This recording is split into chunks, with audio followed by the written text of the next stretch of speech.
Here off camera with Worlds 2011 semifinalist David Kaplan. David, how you doing so far in the mocks? I think I'm somewhere around the middle of the pack. I went 0-3 in cube and 3-1 in sealed, and now I'm 1-0 in standard. And you feel really good about your standard deck. You feel like you can make a push, maybe get yourself into, deep into the money, third, fourth place if you make a strong run in standard. You've come to the table with Thundergeist. What is Thundergeist? So I guess Thundergeist is kind of a flash variant. Basically what happened was me, Alexander Hayne, and Glenn McElwain and Dylan Miller played this deck at GP Quebec City, and we discovered that post-board Geist of St. Trath was just incredible, especially with cards like Slayer Stronghold. So we wanted to build a deck to put Geist's main deck. So when you say this deck, this was a similar looking deck that had the very popular Boros Reckoner, where you might have Geist of St. Traft in this deck. Yeah, exactly. It was just a basic flash list with Boros Reckoner, Harvest Pyre, just almost absolutely stock, but with some Geist in the sideboard. So we tried to change it up a little to see if we could get Geist to work in this format, and it looks pretty good so far. Well, so what was in your mind was holding Geist back? This is a card that's been such a standard staple almost since the day it's been printed in Innistrad. Yeah. What's been holding it back lately from being a main deck standard card? I think it's really the aggro decks. It does absolutely no blocking. It's great against decks like Esper, and it's pretty good against Jund type decks. It doesn't block at all. It does not trade well with aggro creatures. They can leave back a 3/3. It gets really awkward, and slamming it on turn 3 is a surefire way to just die if you were just playing regular Flash. So we tried to improvise a little bit. Okay, and so let's start, we're looking at your deck list right now. Let's talk about this card up in the upper left-hand corner, Feeling of Dread. Yeah, there's actually a meme going around that I can't build a deck without it. It's a great card. I find that is absolutely the key to getting Geist to work in this deck. I get to go aggressive against aggressive decks that shock themselves a lot. That card does a lot of work against decks like Reanimator that play one large threat. The flashback ability is great. The fact that it interacts well with Thought Scour is another great perk. It really just allows you to be the aggressive flash build instead of the control-y one. Right, yeah, we see Thought Scour there next to Restoration Angel. Thought Scour is just a card that if you put flashback cards into your graveyard or instants and sorceries that you can target with Snapcaster Mage, it's almost like drawing a card, right? Yeah, it's pseudo card advantage, and it also filters and draws some cards. Yeah. Sure, we've seen in other decks people using Grizzly Salvage and Mulch sort of similarly in the blue-white-red decks. It's a staple. Restoration Angel, pretty much the premium above the title star of the Flash decks, right? Definitely one of the best Flash creatures. It's a little hard on the curve, so I play 3, and I think that Thundermaw is a little more aggressive, so I switched one Resto to one Thundermaw. Okay. Augur of Bolus, again, just does the same thing. Yeah, it blocks, it almost always gets you a spell, and it's normally a burn spell, so it's almost like a creature in and of itself. The deck doesn't really have any good 2-drop creatures besides Snapcaster Mage and Augur of Bolus. So Snapcaster Mage, obviously fantastic with everything. Is Snapcaster Mage why we see one Essence Scatter, one Dissipate? Like just 2 counters? Well, there's a third. There's the Is It Charm. But all one-ups. All one-ups. So last night I added the Dissipate actually because I was expecting a great deal of Junk Reanimator and Jund. Before I ran no 3-mana counters in this deck because I wanted to be a little bit more aggressive. I ended up cutting a Thought Scour for it. Basically, you kind of want to hedge your bets. Like against Thragtusk decks, 2 of the 3 counters answer Thragtusk. You want to be able to counter Sphinx's Revelation. You want to be able to counter...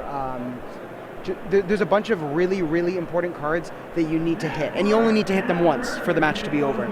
So Rakdos' Return is a good example, Sphinx's Revelation. You hit them once and then they die to your aggressiveness. So I think that by diversifying the counters, I hedge my bets and also get to have the interactability with Snapcaster Mage. Right, they get to come back for more, sure. Mizium Mortars, Searing Spear. Is Thundermaw Hellkite what's putting the thunder in Thundergeist? Kind of. I think the Slayer Stronghold kind of puts the thunder in Thundergeist because when you Slayer Stronghold the Geist of St. Trath, 8 damage is pretty incredible. Or even just attacking and thundering the Angel is pretty great. So Slayer Stronghold, almost like the way we've seen people putting Kessig Wolf Run in some of the control decks. Exactly. So it allows you to, when your control opponent finally taps out, it allows you to get a large amount of damage in on board instantly, whereas other flash decks aren't really capable of doing that unless they run Thunder Maw. So it's kind of like an additional Thunder Maw that's a land. So basically you're saying a situation where your opponent, plays some sort of board sweeper. Yeah, so the last time it happened to me, my opponent played Planar Cleansing, and I let it resolve, cast a Restoration Angel, untapped, Geist, Slayer Strongholded it, and attacked him for 11, which was lethal. It's a lot of damage. Yeah, so out of nowhere, which was pretty cool. Only 2 Sphinx's Revelations? Yeah, so most builds will run 3. We have the third in the board. It's kind of a transformational sideboard with the 2 Wrath, the Sphinx's Revelation, and the Assembled Legions. Basically, you don't really want to be sitting on Sphinx's Revelation if you're being aggressive. It's kind of a backup plan, or your plan against aggro. Your plan against aggro is to be a little less aggressive and a little more Sphinx's Revelation-y.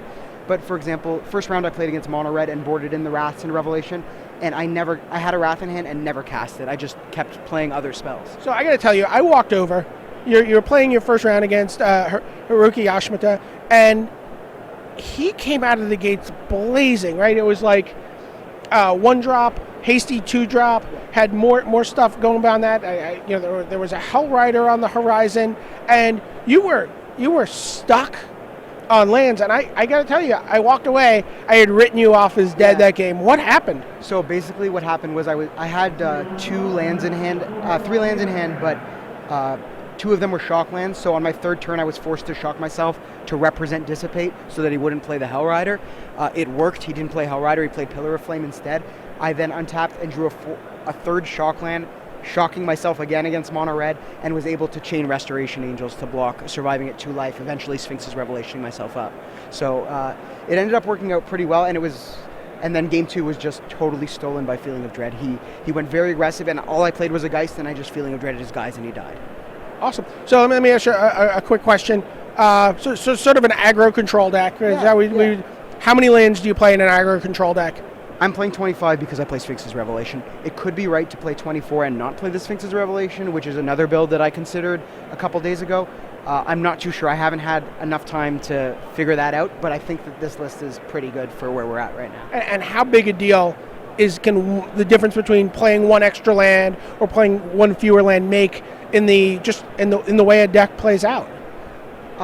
I'm not too sure. In this deck specifically, it's very difficult to cut a land because they all serve very distinct purposes. Like, the only real cut is the Slayer's Stronghold, and that you absolutely don't want to cut because it's a half spell, right? So I think that somewhere between 23 and 25 is correct for an aggressive flash build. I prefer to go on the safer side because you don't want to be constantly shocking yourself against aggressive decks. So I'm okay with 25. And let's talk quickly about your sideboard before we let you get ready for the next round. You mentioned this Assemble the Legion. I mean, what's going on with this card? How does that play out for you? Like, what's your script for bringing in that card? Okay, well, basically, Assemble the Legion has 2 matchups in which it's really good. 3. It's pretty good in the mirror. It's very good against Esper, and it's also very good against Jund. So it gives you a sort of inevitable willing condition while you're wrathing and removing their creatures. And if they don't have like a Kessig Wolf run, they really can't attack through it. Like, Olivia is the only thing that pseudo deals with it, and you have a lot of removal in your deck. So it kind of gives you a little bit of an inevitability.